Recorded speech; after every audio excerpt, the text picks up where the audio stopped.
Hi, this is CK at CK Education, and this video is my answer to one of my viewers who asked this question um, uh, regarding the SAT. And the viewer asked, do I think that College Board will eventually eliminate the SAT? And so there's no more SAT. And she said this. I assume it's a she. I'm not actually very sure. But the viewer said that just like the UC system, like the UC schools in California. So let me just give a little bit of background about this, and I'll tell you what I think about this and why. First of all, the UC schools, the UC system has always been its own system. When colleges, when kids apply to colleges, they typically fill out the Common App or Coalition. This is an organization that the hundreds of colleges use to receive student applications. The UC system has never used that. The UC system has always been their own. It's the University of California application system, and so they have they have the country's biggest university system over there. It's such a huge state. They've always had their own system. The reason they got rid of the SAT, I just think that California is in a different world. Okay, they're in a world of their own. They make their own decisions. They're not against standardized testing. They're just against the SAT for some reason, and I think the reasoning is, and they've not really hid this reasoning, but they want to make their own. In the coming years, in 3 or 4 or 5 years, they're going to come up with their own standardized test for California students and students who are applying to the UC system. And so just like they have their own, they've always had their own application process and system, I think they just want to make their own. I think, I don't know, maybe they want to be special, they want to seem special, whatever the case is, that's their goal. And they've not made this a secret. They've openly said that they want to create their own standardized test. And they don't want to use SAT. Now, that's just UC. I really view UC as an exception. Like that they're in a different world. Okay. Now, the rest of the country, and especially here on the East Coast, I think is different, and I think that my short answer is no. I don't think that College Board is going to eliminate the SAT anytime soon. Think of it from College Board's perspective. College Board is an organization, and it makes money. Okay, and so they make money in many different ways. They sell the College Board prep books, of course. AP exams. The College Board makes money from that. The PSAT is administered from College Board. Now, College Board doesn't really charge, but students take it for free, but they do make money off it because all the information that students put in when they take the PSAT, College Board sells all of that data to universities. And that's why students get all these spam emails from all these colleges, and they're like, "Man, how did they get their information?" Because you filled out your email and everything when you were taking the PSAT. That's how. Okay, so they make money off of it. Now, the SAT is of course administered by College Board. They make money off that. The SAT subject test, they used to make money off of that, but now the SAT subject tests are gone. The AP exams, I think I've already said that they make money off of that.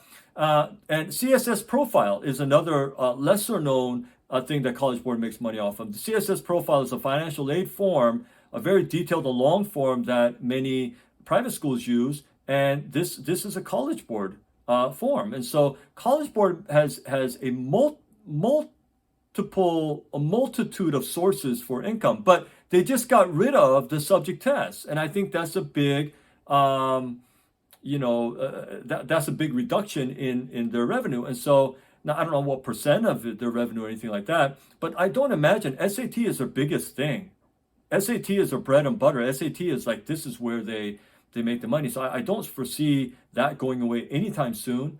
Even the ACT, which is the SAT equivalent, what ACT has done is they've gone into many states mostly in the Midwest, and they have agreed with the state education boards that the ACT test should be the high school assessment test in all these public schools. And so in many states, they use as their high school assessment test the ACT test. Now, ACT was sort of smart if you think about it doing that, because they were behind SAT in for many years, and then because they did this, now it's like required in many states for high school students to take them. So it's not just to go to college, just to graduate from high school, they have to take it. So they sort of took that route. But I don't think SAT is going away anytime soon. Now, and here's the other thing. In order for all of the colleges to suddenly one day say, you know what, let's everyone agree to not require the SAT, I don't think that's going to happen. I just don't see that happening. I mean, now, here's a lot of schools are already test optional. This is nothing new. Many schools for many years have been test optional. But again, that doesn't stop students from taking the SAT. They still take it, because here's why. If it's test optional, and if a student doesn't take the SAT, but many of their friends in their same graduating class in their school have taken the SAT and have done well, it makes this student feel like maybe the college is going to think that I didn't submit it because I didn't do very well, but all my classmates did very well, and they are submitting them. So they feel the pressure of, I need to take it too. Now, this is not so far-fetched. This is actually, there's some reasoning behind this. And I think that unless everybody in your graduating class doesn't take it, if there are students who have taken it and done very well, I personally think that it is a disadvantage if you do not take it and say, oh, it's test optional, I'm not going to do it because I have a good GPA. But your friends all have good GPAs as well, and they have great SAT scores. Look, all I'm saying is everything that you can submit, every item that you can additionally submit helps colleges see what kind of candidate you are. So if you're only submitting 3 things, but your classmate is submitting 5 things to show what kind of student he or she is, I think that gives colleges a better understanding of what kind of student the person is when you submit more things. And this is why many students, especially in competitive school districts, even though the college may be test optional, they still do well in the SAT, and they still submit their SAT scores. Now, let's say, let's say a student is applying to 10 colleges, let's just say 10 colleges, but only one of them requires the SAT. Let's say 9 of them says, we don't even want to see the SAT. We're not test optional. We don't want it. Let's just say, I'm just making up a scenario. Let's say 9 schools say that, but one school says, we require the SAT. Then the student has to take the SAT. I mean, it's just one of those things. So I just don't see, because all of the schools in America are not part of one big club. The UC system is part of one big club. When UC says, we're not going to do this or we're going to do this, everybody follows suit. But there's not a lot of school systems in America like that. I mean, maybe you can mention in Texas, University of Texas system. Okay, maybe. But it's still not nearly as large as the California system. And so I don't see this going on. And many schools are just sort of, by themselves, and they're independent, especially the private schools. So unless everybody somehow agrees one day, let's just cancel the SAT and not require it anymore, I just don't see that happening. I do see more and more schools maybe going test optional, okay? But again, I just don't see that changing much as far as the individual student is concerned. I think that more and more students every year I see are applying to more schools. And if even one of those schools requires the SAT, then the student has to, do well in the SAT so that he or she can submit it to that one school. So whether it's one school or 10 schools that require the SAT, even if one of them does, the student has to take it anyway. And I do not see it, like I said, being eliminated anytime soon. I just don't see that happening, okay? And I don't think that you're going to get this sudden, boom, it's going to be done. Let me just mention one more thing that I didn't mention in the previous video. This is the 3rd video I'm uploading today, but I'm happy to do it. I really enjoy doing it. But look, in the previous video when I was talking about SAT, there are some changes that are coming up. If you are a junior right now, you're going to apply to colleges this year, and you've been studying for the SAT, and as many of my students are right now. I'm telling my students right now, you don't need to worry about the SAT changing the format in the middle of the process. Like August test is going to be different. I don't think that's going to happen. Okay. I think what's going to happen is like they're going to let the SAT be the same for the remainder of this year. Okay. And then next year, probably in March or so, they'll probably switch and say, okay, the new version is coming out. That's my prediction.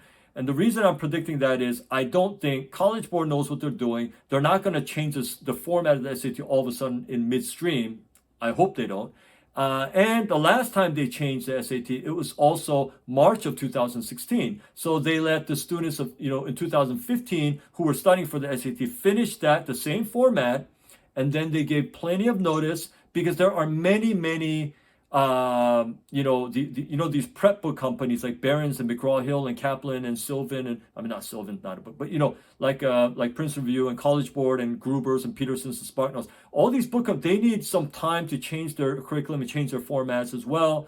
And so they give them some time. I don't think you're going to get this sudden change. I think they'll give plenty of time, and then my prediction is probably next March or so. It might be the new format. So we'll see how that goes.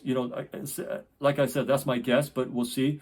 So again, I hope that answers your question, viewer, and for everyone else who might have the same question. Thank you so much for asking the question. I really appreciate it. And I would encourage you guys, if you have any further questions, put it in the comments. I read every single one and I will reply to them. Whether if it's a real short answer, I'll just reply to the comments. If not, then I will record a video if I think it requires a little bit more explanation like I think this one did.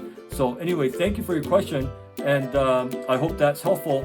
And again, thanks for watching my video, and stay well until my next one.